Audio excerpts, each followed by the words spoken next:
Welcome to New Era School Notes for Studies.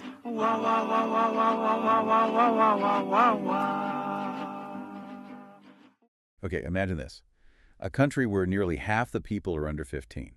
Seriously, almost half. It's not just some wild statistic. It's a reality that's actively shaping a nation's entire future. Today, we're doing a deep dive into Malawi. It's a country right at this kind of demographic crossroads. We're talking, what, 46% of the population below age 15, a median age of just over 18. It's one of the youngest populations on Earth. It really is a remarkable situation, and it brings, well, both this huge opportunity, but also, frankly, a pretty daunting challenge because over the next, say, 15 to 20 years, you're looking at millions upon millions of young Malawians hitting the job market. And that's exactly the big question we want to tackle today. How can Malawi turn this massive youth bulge into an economic engine? Specifically, we're really zooming in on the schools. What can schools actually do right now to get these young people ready? We're looking at how education is basically the key to unlocking what people call the demographic dividend. Yeah, and our mission, really, for you listening, is not just to get what that dividend is, but the how. How can specific practical changes in schools empower Malawi's youth and drive real prosperity? We'll look at some lessons from elsewhere, too. Okay, let's unpack this properly then. The numbers for Malawi, they really are pretty striking. So 2022 figures show, what, 42.59%, aged 0 to 14, and the population growth rate, 2.58%. That's sky high, among the highest in the world. It's like adding, I don't know, a whole city's worth of young people to the potential workforce every few years. It's massive. Yeah. So what does this actually mean for Malawi's future? And this demographic dividend thing, what exactly is it? Well, the interesting thing about the demographic dividend, it's actually quite an elegant concept. It's basically this economic boost that can happen when the share of the working age population, usually defined as 15 to 64, gets bigger compared to the dependent population. So fewer children and elderly relative to the number of potential workers. Okay, so more potential producers, fewer dependents. Exactly. And this shift, it opens up this unique and this is critical, finite window of opportunity. With fewer dependents needing basic support, resources get freed up.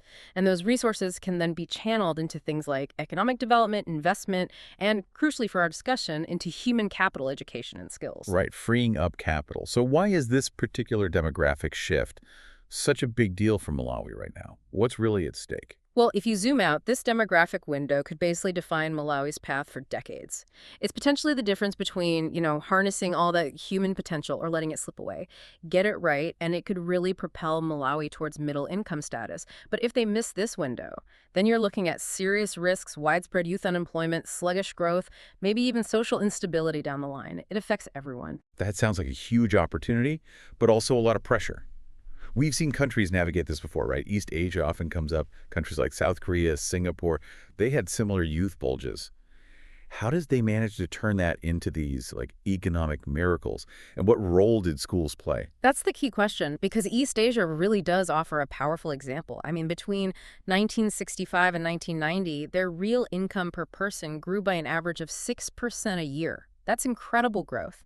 And the demographic shift itself, it accounted for maybe a quarter to, well, almost half of that growth in some estimates. Wow, that much. Yeah. In places like Singapore and South Korea, economists figure it added about 3/4 of a percentage point to annual growth for something like 40 years. Now, that might sound small year to year, but compound that over decades. It's the difference between staying poor and becoming a wealthy nation. That compounding effect is amazing. Okay, so focus on the education part. What did South Korea specifically do in its schools that made such a difference? South Korea made this, well, truly massive investment in primary and secondary education. It was almost unprecedented. They weren't just tweaking things, they went all in, aiming for near universal literacy within a generation. And then by the 80s, they built on that. They started investing strategically in higher education, in technical skills training, skills that directly fed into their growing industries, especially manufacturing for export. It wasn't just schooling, it was schooling linked to jobs. Okay, so a massive focused push. What about Singapore? Smaller place, different context maybe. Singapore was super strategic. They knew they didn't have natural resources, so their people were everything. They really prioritized English language education right in the schools so everyone could plug into the global economy. And like South Korea, they heavily emphasized technical and vocational training. They made sure what schools taught lined up directly with the jobs they were trying to attract through foreign investment. So the big takeaway is that the dividend isn't magic. It doesn't just happen. Not at all. It needs deliberate policy, smart strategy, and education is absolutely fundamental to making it work. But as you said, it's not a guaranteed win. Some countries, well, they haven't managed it so well, even with young populations. What happens when this dividend opportunity isn't captured? And what warning signs might we see in Malawi's schools today? Yeah, unfortunately, there are cautionary tales. You look at India, for example, huge youth population, but still battling youth unemployment over 20%. Or Nigeria, 70% of the population under 30, massive potential, but they're really struggling to capitalize on it. And the common thread in these cases, often it's inadequate investment in education and critically in the right kind of skills training. Millions of young people just aren't equipped for the modern economy. So bringing that back to Malawi, what does that inadequate investment look like on the ground? Right. What are the specific hurdles in Malawian schools right now? Well, you see problems on both the quantity and the quality side in Malawi schools. Quantitatively, okay, youth literacy is around 75%. Not terrible on the surface, but dig deeper. And you find severe shortages of qualified teachers, especially out in rural areas. School buildings, resources often just not enough. And secondary school completion rates, worryingly low. Okay, so access and resources are problems. What about the quality? What's actually being taught? And that's maybe even more critical. The curriculum itself is often, frankly, misaligned with what the economy actually needs today. There's not enough focus on skills like critical thinking, problem solving, digital literacy, technology integration, often lagging. English language skills, which are vital for global trade and information access, are often weak. And vocational training options linked to the school system, very limited. That really sounds like a recipe for a major skills gap. So, just to be crystal clear, what skills does the Malawian economy need from young people entering the workforce versus what are they largely getting from the current school system? Exactly. The economy needs adaptable workers, people who are digitally savvy, who can solve problems, think critically, communicate well, especially in English, people with maybe an entrepreneurial spark. But what the system often produces now is, well, graduates with basic literacy and numeracy, sure, but maybe not strong enough. Lots of theoretical knowledge, less practical application, weak tech skills, limited creativity sometimes, just not fully ready for a modern workplace. It's a stark contrast. It really is. And without direct focused changes within the schools, Malawi doesn't just risk missing its demographic dividend. It risks, potentially, a demographic disaster, mass unemployment, economic stagnation. The urgency is, well, it's immense. Okay, so if education is the engine, like we said, how do we get it firing on all cylinders in Malawi? Our sources lay out a reform plan. We really want to focus on phase one, the emergency stuff, the things schools can do now. What are these immediate, concrete steps schools should be taking? Right. This is about practical action within the school walls. First up, a universal digital literacy campaign. This basically means every single student finishing secondary school must have basic computer skills. Period. And where computers are scarce, schools need to get creative. Use mobile phones, use tablets, integrate the tech that is available. But crucially, it's not just about having devices. It means serious, ongoing training for teachers so they're comfortable and can actually teach these skills effectively. Foundational tech skills for everyone. Makes sense. What about English? You mentioned it's weak but vital. Absolutely critical. The second big reform, English language intensification. Schools need clear, mandatory English proficiency standards for graduation. And it means teaching English across the curriculum, not just an English class. Use English to teach science, to teach history. Schools can leverage technology here too, even simple stuff, to access English language learning materials, videos, apps, immerse students in it. So boosting language skills through subject learning. Okay. And the classic foundations, math and science. Yeah, mathematics and science enhancement. This means schools have got to prioritize getting basic lab equipment, materials for hands-on learning. Move beyond just memorizing formulas. Get students doing experiments, applying concepts. Schools should also look to partner with universities, maybe even internationally, to improve teaching methods. Focus on applied math, practical problem-solving things relevant to Malawi's context, like agriculture or health. Makes sense. And the fourth piece, you mentioned vocational training was limited. Right. The fourth pillar is vocational and technical education expansion. This could mean dedicated technical institutes, maybe linked to secondary schools in every district. But the absolute key here is strong industry partnerships. Get businesses involved in designing courses, providing practical training, apprenticeships, and ideally offering jobs to graduates. The training needs to focus on skills for actual emerging industries in Malawi. Think renewable energy, modern agriculture tech, basic manufacturing, and make sure the certifications mean something, maybe even meet international standards.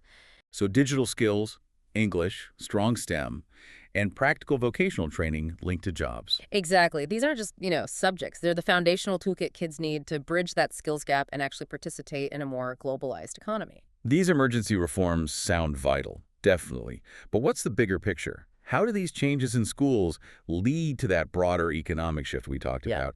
And, how do you pay for all this? It sounds expensive. Well, the idea is that these phase one reforms, done right in the schools, they lay the essential groundwork. They're the foundation. They then enable, hopefully, a phase two, focusing more on economic integration skills, specifically for export industries, entrepreneurship programs, using tech to modernize farming.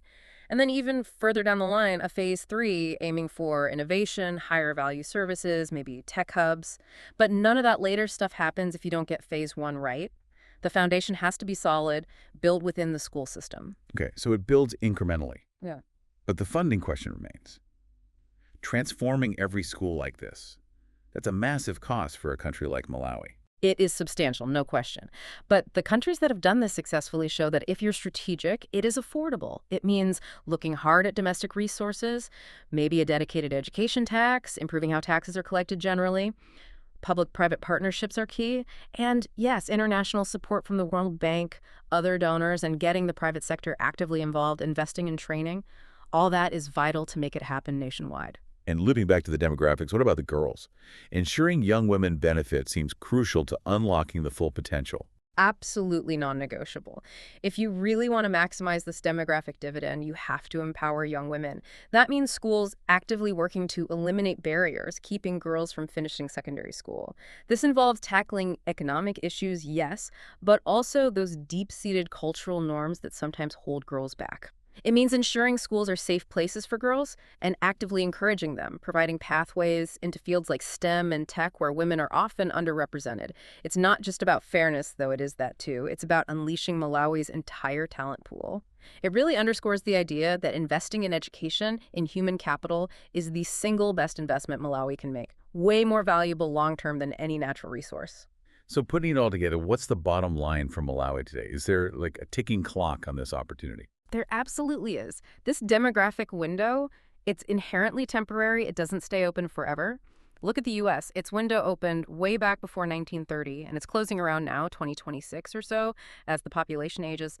These things have a lifespan. For Malawi, the window is opening right now, but based on projections, they probably have about 20, maybe 25 years to really seize this opportunity before their population structure starts to shift again. Every single year they wait, every year of inaction or insufficient action. That's another group of young people entering the workforce unprepared. It's lost potential, lost competitiveness. Wow, so the urgency is real. It is. Yeah. Malawi has the blueprint, in a way. The examples from East Asia exist. The challenges within their own system are becoming clearer. The big question now is one of will. Will they act decisively with the necessary urgency to truly transform their education system from the ground up? It really feels like Malawi is at a genuine historic crossroads. The lesson seems so clear. Invest strategically, starting in the schools, focus on skills, and you can unlock incredible economic transformation. But the choice is pretty stark, isn't it? Invest properly in young people now, empower those schools, or risk a future weighed down by missed potential, a demographic disaster even. Yeah, zooming out one last time, it really boils down to valuing your people, your human capital above everything else. This dividend isn't some magic windfall. It has to be earned. Earned through smart policy, consistent investment, and just this relentless focus on educational quality from primary right through to vocational tracks. South Korea, Singapore, they showed it's possible. Malawi's future prosperity really hinges on the choices and, crucially, the actions taken within its schools starting today. It makes you wonder, doesn't it, if Malawi gets this right, if they succeed in truly educating and empowering this massive young generation, how could that not only change Malawi forever, but also maybe offer a powerful, really hopeful example for other countries in Africa and elsewhere facing similar situations? And maybe even makes you think, what role could any of us play, even indirectly, in supporting these kinds of crucial transformations around the world? Something to ponder. Thank you for watching. Don't forget to subscribe and follow. We are also on Facebook and TikTok. Just scan the QR. This is Victoria signing out. Peace.